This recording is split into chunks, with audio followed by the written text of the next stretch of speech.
السلام علیکم ورحمۃ اللہ وبرکاتہ۔ ان الحمد للہ نحمده ونستعینه ونستغفرہ ونعوذ باللہ من شرور انفسنا ومن سیئات اعمالنا من یهده اللہ فلا مضل له ومن یضلل فلا ہادی له واشهد ان لا الہ الا اللہ وحدہ لا شریک له واشهد ان محمدا عبده ورسوله اما بعد فان خير الحديث كتاب الله وخير الهدي هدي محمد صلى الله عليه وسلم وشر الامور محدثاتها وكل محدثة بدعة وكل بدعة ضلالة وكل ضلالة في النار فاعوذ بالله السميع العليم من الشيطان الرجيم بسم اللہ الرحمن الرحیم یا ایہا الذین آمنوا اتقوا اللہ حق تقاتہ ولا تموتن الا وانتم مسلمون یا ایہا الناس اتقوا ربکم الذی خلقکم من نفس واحدہ وخلق منها زوجها وبث منہما رجالا کثیرا ونساء واتقوا اللہ الذی تساءلون به والارحام ان اللہ کان علیکم رقیبا یا ایہا الذین آمنوا اتقوا اللہ وقولوا قولا سدیدا یصلح لکم اعمالکم ویغفر لکم ذنوبکم ومن یطع اللہ ورسولہ فقد فاز فوزا عظیما وقال النبی صلی اللہ علیہ وسلم النکاح من سنتی وفی روایت اخری فمن رغب عن سنتی فلیس منی۔ محترم مہمان اکرام اور دیگر محترم سامعین اکرام، اللہ رب العالمین کی تعریف، اس کی حمد و ثنا سب سے پہلے ہم اس لیے کریں کہ اس نے ہمیں وجود بخشا، اور پھر وجود بخشنے کے بعد جہاں تمام نعمتوں سے نوازا، وہیں پر سب سے بڑی نعمت جو دنیا کی ہے وہ ایمان کی، صحیح عقیدے کی، صحیح منہج کی، اسلام کی، اس نعمت سے ہمیں نوازا۔ بڑی بد نصیب ہے دنیا کی بڑی آبادی کہ 8 ارب لوگوں میں ایک بڑی اکثریت بڑی بد نصیب ہے کہ اس کے پاس یہ نعمت نہیں ہے، اور آج اسی نعمت کی وجہ سے اللہ نے ہمیں یہ خوشی میسر کی ہے جسے ہم نکاح کی شکل میں جانتے ہیں۔ نکاح اللہ کے حبیب جناب محمد الرسول اللہ صلی اللہ علیہ وسلم کی سنت ہے۔ آپ نے خود فرمایا نکاح من سنتی، میری سنت ہے۔ اور دوسری روایت میں وہی اللہ کے نبی نے فرمایا کہ یاد رکھو میری سنت سے روگردانی کرنے والا میرے طریقے پر نہیں ہے۔ فمن رغب عن سنتی، جس نے اعراض کیا، اس سے الگ ہوا، وہ میری سنت پہ نہیں ہے، میرے طریقے پر نہیں ہے۔ 2 ٹوک انداز میں اللہ کے نبی صلی اللہ علیہ وسلم نے برات ظاہر کر دی ایسے لوگوں سے۔ تو یہ بڑی عظیم چیز ہے، بہت بڑی نعمت ہے، اور سب سے پہلا رشتہ بھی ہے روئے زمین پر نکاح کا، میاں بیوی کا۔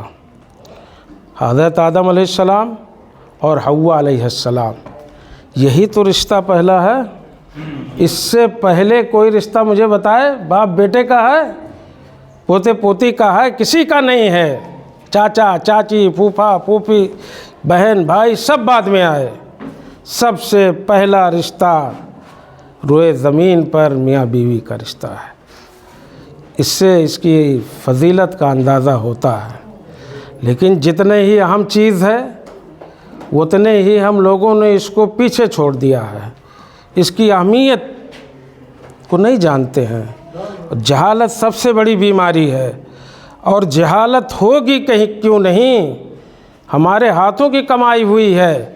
میں بلا ڈر کے یہ کہنا چاہتا ہوں، لوگوں کو اگر میری بات بری لگے تو لگے، لیکن یاد رکھیے جن قوموں کے بچے بچیوں کی شادی میں زیادہ خرچ ہوگا، ان بچوں کے تعلیم پر خرچ کرنے سے زیادہ وہ بڑی ہی بد نصیب قوم ہے، وہ دنیا کے نقشے پر کبھی ترقی نہیں کر سکتی۔ ہمارا شیوا ہونا چاہیے تھا کہ ہم اپنے بچوں کی تعلیم پر، ان کی ترقی پر، ان کے ٹیلنٹ پر یہ پیسہ خرچ کرتے، لیکن نہیں، وہ نہیں ہو پاتا ہے۔ درجہ 5 پڑھے، پرائمری پڑھا، جا کر کے جاؤ کام دھام دیکھو، کہاں سے ترقی کریں گے؟ یہ پیسے جو ان کی شادیوں پہ ہم خرچ کرتے ہیں لاکھوں لاکھ، اگر یہ ان کی تعلیم پہ خرچ ہونے لگے، چند سالوں میں تصویر بدل جائے گی۔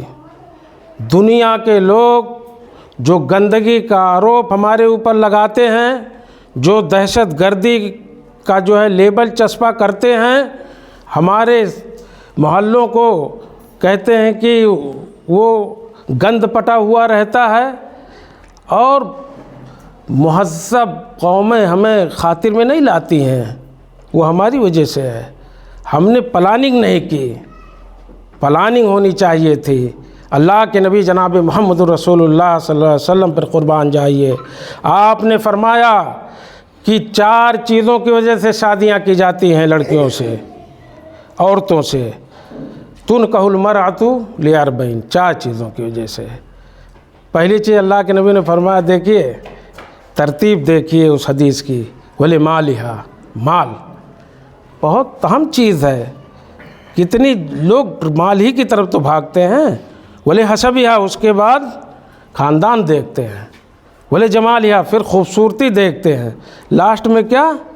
ارے دیندار نہیں رہے گی تب بھی تو چل جائے گا، لائے گی تو مال دولت، چودھری گھر کی تو ہے، دین کو چوتھے نمبر پہ۔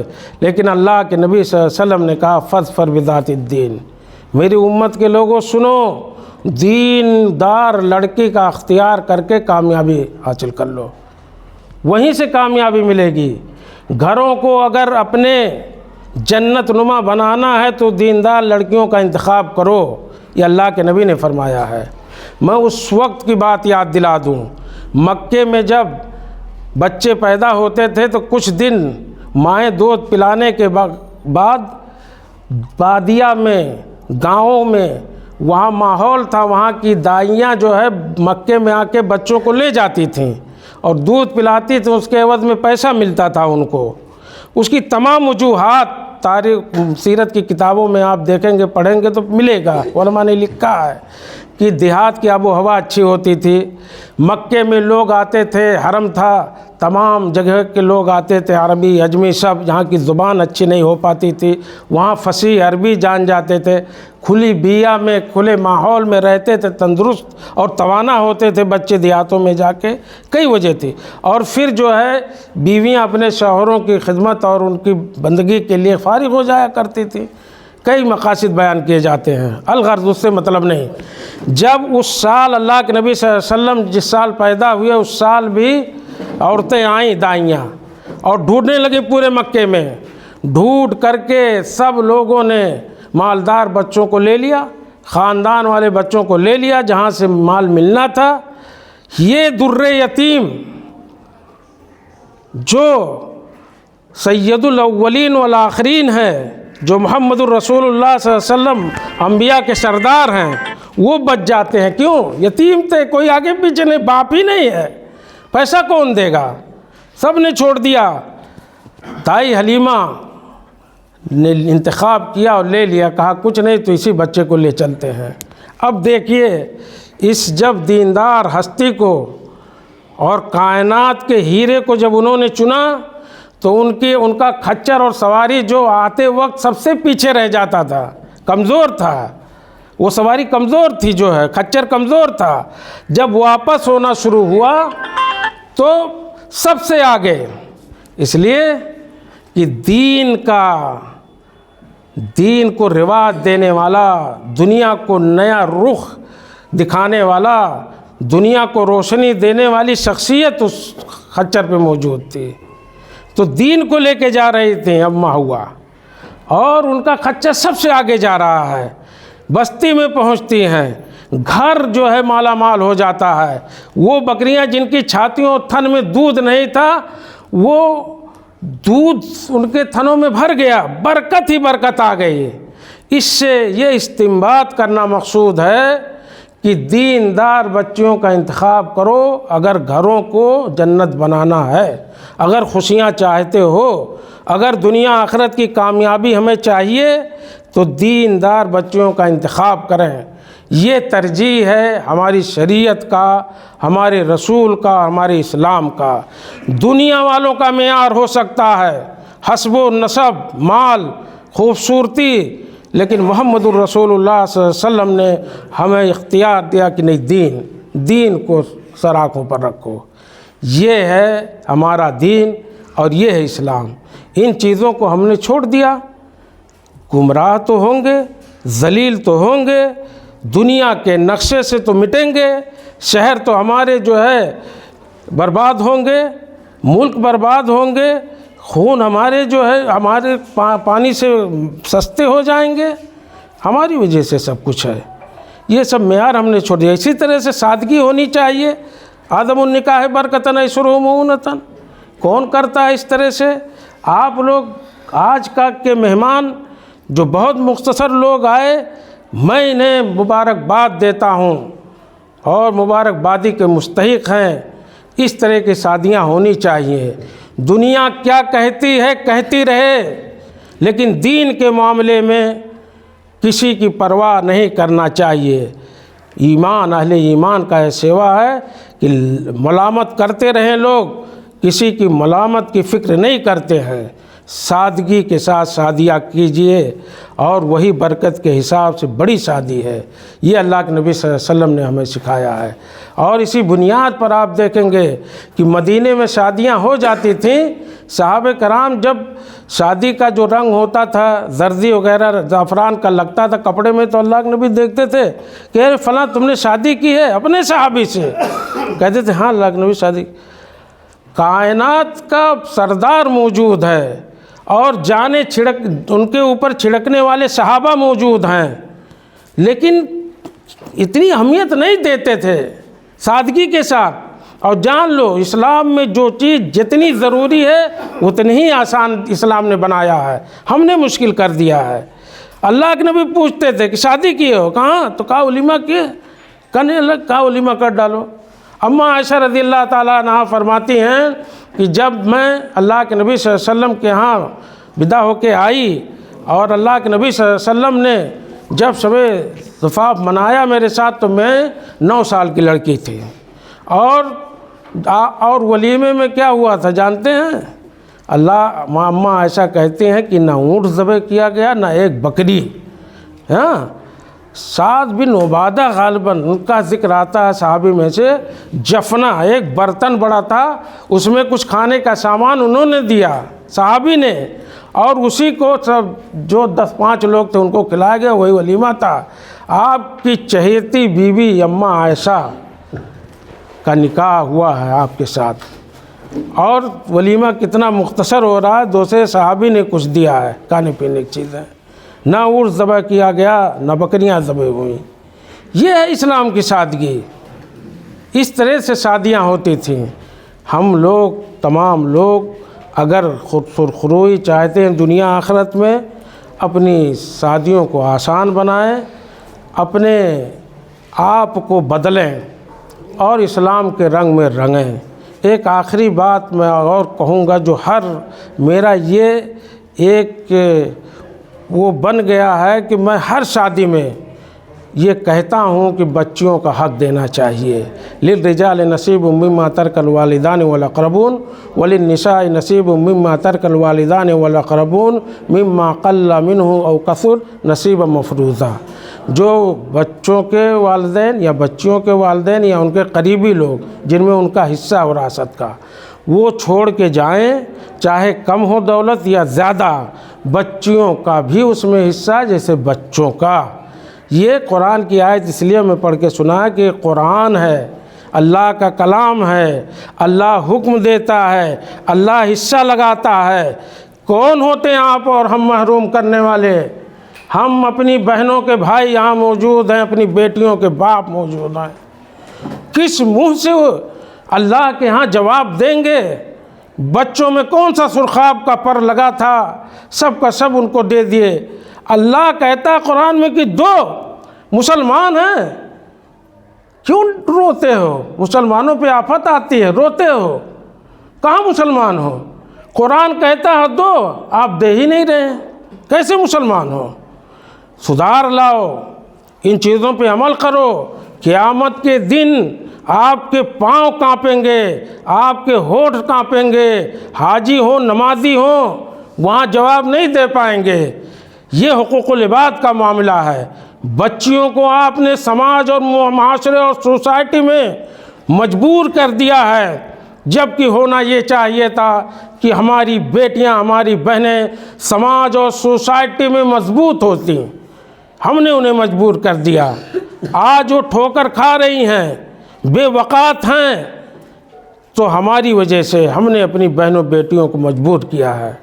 آج عہد کریں، اپنے گھروں کے ذمہ دار ہیں کہ اس پر غور کریں۔ یہ اللہ کی تقسیم ہے، اللہ کا حکم ہے، یہ قرآن کا حکم ہے۔ اس سے حکم عدولی کریں گے تو جہیز جیسی لعنت آئے گی، دنیا بھر کی بیماریاں ہوں گی جنہیں کینسر کی شکل میں یاد کیا جاتا ہے جہیز وغیرہ کو، لیکن ہمارے ہاتھوں کی دین ہے۔ ہم لوگ سدھار لائیں اور ہم لوگ لوٹیں دین کی طرف، اسلام کی طرف۔ ہماری شادیاں شادی ہو اور اسلام کے مطابق ہو، دین کے مطابق ہو، دیندار بچیوں کا انتخاب ہو، اور صرف بچیوں کا نہیں، بچوں کا بھی۔ اذا جاءکم من ترضون دینہ وخلقہ فزوجوہ۔ اللہ کے نبی نے فرمایا جب آئیں پیغام لے کے تو ان کا اخلاق دیکھو، ان کا دین دیکھو۔ بچوں کا دیکھتے ہیں ہم لوگ، دولت دیکھتے ہیں نا، بگھا دیکھتے ہیں۔ لڑکا برا ہوگا تو چلے گا، مال تو ہے۔ اللہ کے نبی نے کیا فرمایا کہ اس کا دین دیکھو، اس کا اخلاق دیکھو۔ اخلاق کیسے آپ جو ہے متعین کریں گے؟ نکما لڑکا، اس کے پاس اخلاق ہے؟ نہیں ہے اخلاق۔ اگر اخلاق ہوتا تو ذمہ دار بنتا، نکما اور سست جنگڑ چور نہیں بن کے بیٹھتا۔